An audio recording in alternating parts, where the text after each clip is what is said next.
И во следните минути овдека во студиото имаме посебни гости, двајца искусни пчелари, Лилјана Спасевска и Венче Билбиловски, кои ќе ни зборуваат за пчеларскиот саем 2025, што ќе се одржи од утре четврток до недела на плоштадот Македонија во Скопје.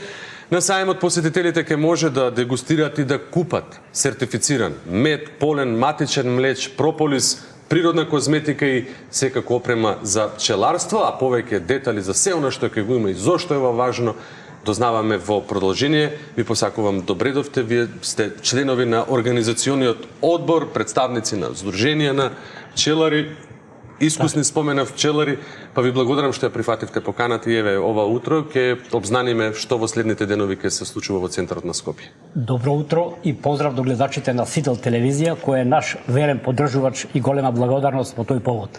Инаку, што се однесува до Пчеларската федерација на Македонија, која го одржува овај саем, саемот е започнат во ствари 2015 година, меѓутоа поради недоследности и неангажирање беше во некоја анонимност ставен и сега од оваа година буквално е возобновен, реорганизиран со ново раководство. Претседател е господинот Игор Илков, кој денеска исто требаше овдека да биде присутен во ова студио, меѓутоа од оправдани причини не ангажиран на друго место, така поради утрешниот ден. Така да ние дојдовме како представници на организациониот одбор. И сега саемот се одржува, како што рековте, значи од 6 до 9.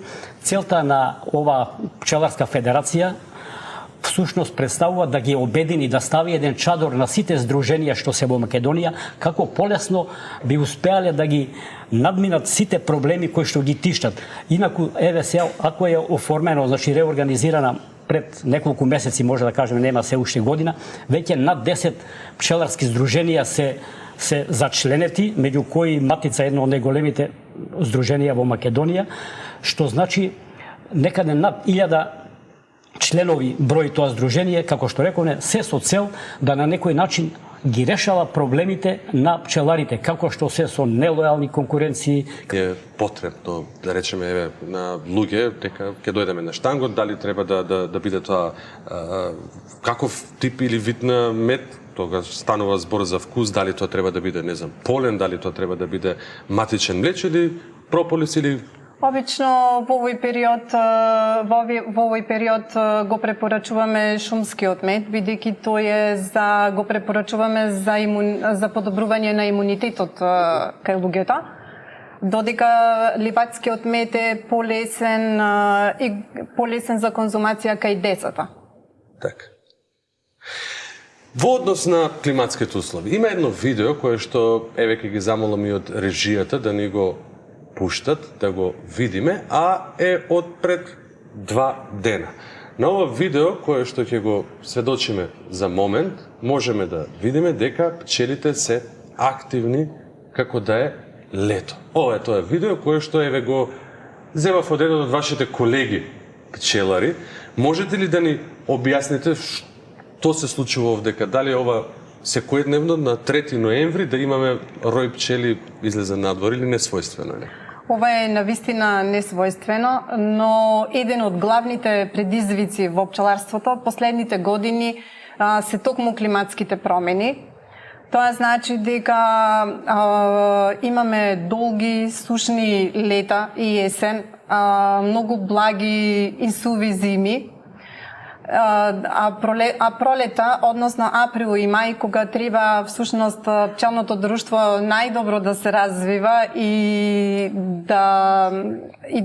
пашната сезона всушност тогаш почнува, можеме да кажеме дека април беше, на 6 април точно оваа година падна снег, што значи ја уништи целата овошна паша за пчелите. Мај беше многу дождлив, да не речам и ладен, така што имавме среќа да почне пашата, имавме ливада од 4 јуни, некаде почна ливадата и во тој временски период пчелите малку зајакнаја. Инаку А затоа сметам дека овој период пчелите летаат, бидејќи ноември треба да е ладно, Треба да е студено а сме со себе, сведоци колку температурите се високи и тие всушност летаат и се уште носат поле. Влијаеше оваа клима која што годинава и имаме врз приносот на мед, па Да. дури и до квалитетот кој како зависи од таквите климатски влијанија? И како влијаеше на приносот.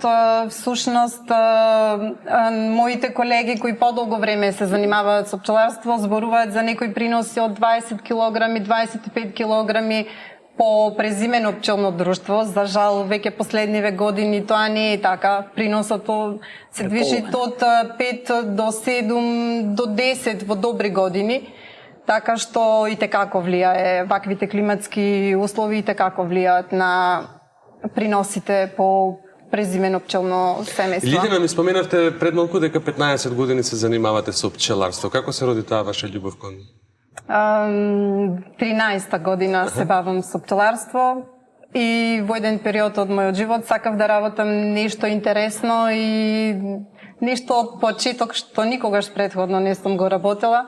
Така се роди мојата љубов кон пчеларството и тоа беше еден посебен момент. Така да сега сметам дека... Веќе сте во професионални води. Јас сметам дека кој влегол во светот на пчелите тешко дека излегуваат од тој свет. Имате поддршка од колегите, од сите пчелари, од Сдруженијето, од Федерацијата? Да, имам поддршка и од моето семејство. Многу добро сум прифатена во пчеларското здружение Матица, каде што сум член од првиот момент кога почнав да се бавам со пчеларство. Од колегите сум одлично примена. На почетокот беше малку тоа интересен момент, бидејќи сум жена, сите сметаат дека дека е малку тешко пчеларството, дека тоа е сепак работа за мажите. Меѓутоа сметам дека големата љубов кон пчелите, упорноста, посветеноста и на крај големата работа која што навистина е барат пчеларството, мислам дека ги дават околу таа женска енергија. Матицата е женска, таа е главата нели на едно пчелно семејство. Господине Венче, каква поддршка добиваат пчеларите од државата? Јас видов ова година неколку мерки кои што се дадени, нели, директни плаќања за регистрирани превземени пчелни семејства. Има плаќања за да се испита практично во лабораторијска анализа да се направи на медот, па државата дава субвенција од некои 50%. Дали се овие мерки доволни за пчеларите и можеби нешто што треба да се направи, а не е направено, да ни го кажете? Видете, значи, државата во голема мера допринесува, односно ни помага на нас пчеларите преку тие субвенции, преку ИПАРТ програмите кои што се воведуваат за набавка на опрема и слично. Меѓутоа, можеме да кажеме со слободно дека тие средства се буквално минимални во однос на се како се движи, затоа што ние пчеларите, обично пчеларењето е секогаш во рурални краеви, оддалечено од местото на живење, така да трошковите се многу големи и така да тука би требало во тој дел да се малце направи некоја реконструкција, што се вика нешто така да се направи.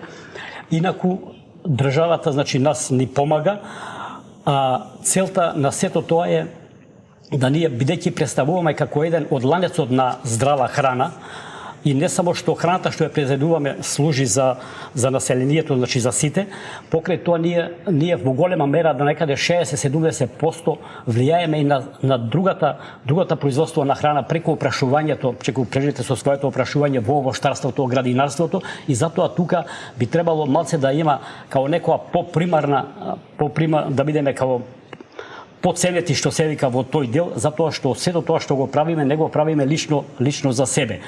Инаку цената ние, како што знаете, е производна цена од прилика некаде околу 400 до 500 динари, а ние со години наназад медот веќе еве ради да биде достапен до сите потрошувачи, го држиме на една цена која е од 600 динари, што значи тоа е се во интерес да можат граѓаните да го купат, да створиме една навика, да не биде медот како лек, него да биде медот како исхрана, затоа што се уште процентот кај нас се користи како лек и затоа параметрите кои што ни се познати некаде испод килограм или до килограм потрошувачка по човек, тоа е многу минимално, а во другите земји да не споминаме 10, 12 па и до 16 во Јапонија килограми во текот на една година, и нашата цел е значи да се трудиме да тоа го зголемиме тоа производство, и една од тие начини како да дојдат граѓаните до правиот мед е постојано апелираме до службите како да ни помогнат во однос на фалсификуваниот мед. И еве како пример, веќе има слух многу подобар во последно време, така да веќе инспекциите ги покажуваат своите резултати, така да скоро пред неколку дена, значи во Кичево, во Кичевски оддел е запленети се 250 килограми на фалсификуван мед, од кој за жал еден од нив е повеќе пати упозоруван, мислим дека прави фалсификуван мед, и сега само да напоменеме дека не е како досега, веќе казните се драстично големи, морам и да спомнам и тоа за да знаат, да им биде јасно и на другите дека некаде околу 5000 евра е казната тој што ќе се фати со фалсификуван мед, така да и во таа насока ние како здруженија, поготово сега како федерација кои што сме собрани под тој чадор, сите треба да атакуваме, да ургираме да тоа се дојде на нула, што се вика, макар да тешко може да дојде до тоа, али да се држиме, да го исфрлиме од употреба фалсификуваниот мед, затоа што нешто ќе даде купувачот пари, него може да биде и штетен, затоа што ако купи сируп, па е тој диабетичар или било што, значи може да му се нанесе и друга штета по здравјето. Затоа, значи, една од овие манифестации што се вика саеби е и тоа целта да преку разговори, преку едукација со самите потрошувачи, ова истото сега што го правиме овој разговор, значи и на нив им го објаснуваме како да дојдат до правилен мед, што значи една од основните работи е да има секој како личен како матичен, што имаме лекар, да имаме матичен пчелар, од која ќе му биде сигурноста барем приближно 100% што се вика точна. Да, ова е важна информација. Ние честопати овдека, бидејќи честопати соработуваме со вас, но го нотираме тоа, дека постоењето на саемите е и да граѓаните повелат и да си го најдат својот пчелар, да си го најдат својот производ кој најмногу им одговара. Секој мед не е ист, нели? Секој си има посебна нота, посебна различност, тоа зависи од вегетацијата и од околината од каде што се наоѓаат пчелните семејства, а тука сте вие за тоа да им го објасните. Што би порачале на посетителите, кои ќе го посетат саемот? Од утре, од 9 часот наутро, веќе ќе бидете поставени таму? Така, значи од утре од 9 сатот, во 11 ќе биде отварањето, најверојатно имаме најава дека ќе биде и министерот за земјоделие, значи дојден, ќе биде присутен со свое обраќање, и на посетителите им препорачуваме да дојдат, да ги видат сите пчелни производи, све што е изложено, да можат да опробаат, да се посоветуваат со самите производители, кои што сите се тие тука, како што рековме, регистрирани, и да можат од што се вика на изворот да ги добијат правите изворни информации за медот. Лиљана Венче ги спомена најголемите предизвици за пчеларите денес. Според вас, тебе како жена пчеларка, каква е еднината на оваа дејност и на пчеларството? Со оглед на тоа дека навистина имаме два огромни предизвици. Од една страна се климатските промени кои многу лошо влијаат на пчеларството, од друга страна еден многу голем предизвик е намалената продажба на мед, со оглед на тоа што еве колегата сега наброја, се соочуваме со нелојалната конкуренција. Фалсификуваниот мед. Да, фалсификуваниот мед кој што навистина се продават по многу поевтина цена. Значи, нашата цена, ако производната цена е 400 денари, јас навистина не можам да кажам дека еве јас лично сакам да кажам, ние пчеларите, всушност тоа е и целта на овој пчеларски саем, да дојде до директен контакт на нас пчеларите, кои што со гордост би сакале да го пласираме нашиот мед, и потрошувачите да бидат задоволни, навистина да знаат да препознаат квалитетен мед. Меѓутоа, сакам да верувам дека тоа е не само медот како мед, него всушност ние пчеларите, сакам да кажам дека малку поопшто ги гледаме работите. Пчелите се навистина, ако за нешто можам да кажам дека е нешто совршено на оваа планета, Тоа е навистина на пчелата. Покрај тоа што производи кои што се навистина за здравје на нас, на човекот, на сите нас, влијаат многу на заштита на биодиверзитетот на целото човештво и на целата планета. Не би опстојала планетава без да постои планетата пчелата, без пчелата, така да навистина сакам да верувам дека ќе најдеме начин, ќе бараме решенија за сепак пчеларството да имат посветла и подобра иднина. Тоа е и целта на оваа пчеларска федерација, со таа цел и намена ја обновивме, да речам, за да можеме нашите проблеми да бидеме како чадор на сите пчеларски здруженија на ниво на Македонија. Тука би ги поздравила.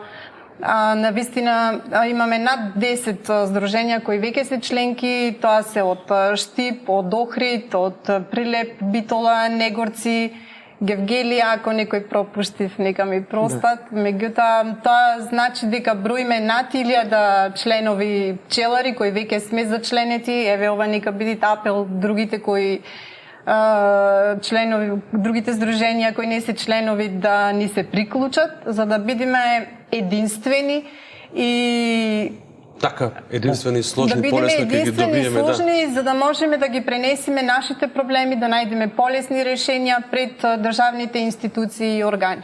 Со ваков ентузијазам со кој што сте, јас не верувам дека ќе биде исходот изоставен. Ви посакувам многу успех, ви благодарам многу за ова денешно одвоено време и што утринава бевте заедно со нас и за овие интересни информации кои што ги слушнавме, па и предизвици кои што ги имате. На крај ќе ми остане само да им порачам на нашите гледачи да не заборават Пчеларскиот сајм 2025 од утре овој четврток до недела на плоштадот Македонија во Скопје. Дојдете, дегустирајте, вкусувајте вистински македонски мед. Ви благодарам уште еднаш. Благодариме. Благодариме и на вас.